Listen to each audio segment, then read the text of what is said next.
வணக்கம் மக்களே. இன்றைக்கி பாருங்கள், விவசாயம் காப்போன்றதில் இன்றைக்கி பார்க்க போகிறது பனைமரம் புதைச்சிக்கிட்டு இருக்குங்க. இது பனம் கழுங்கு ஆகும். 3 மாதங்க டைமு.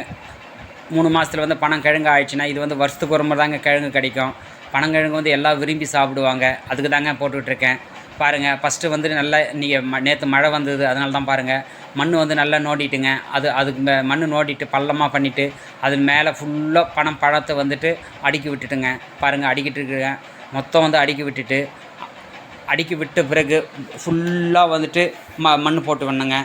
மண் போட்டு விட்டாக்கா அதிகமாக மண்ணும் வேண்டாம், நார்மலாக மண் போட்டால் போதுங்க. நார்மல் பாருங்கள், அது மேலே ஒரு 2 இன்ச்சு மண் போட்டால் போதும். சரிங்களா? மண் போட்டு முடித்த பிறகு எல்லாம் சுற்றி தெரியாமல் மண் பண்ணுங்க. மழை வந்தாச்சுன்னா பழம் தெரியக்கூடாது. சரிங்களா? அந்த மாதிரி மண் போட்டு விடணும். பாருங்கள், மண் போட்டு விட்டுருக்கேன் பாருங்கள். இந்த மாதிரி மண் போட்டு விட்டுருங்க.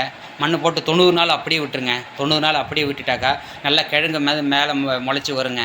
செடி மேலே முளைச்சி வந்து கிழங்கு நல்லா உள்ளே இருக்குங்க. கிழங்கு நோண்டி சாப்பிட்டா ரொம்ப சூப்பராக இருக்குங்க. இந்த கிழங்கு ரொம்ப பேர் அதிகமாக விரும்பி சாப்பிடுவாங்க. சரிங்களா? இந்த வீடியோ பிடிச்ச லைக் பண்ணுங்கள், ஷேர் பண்ணுங்கள்.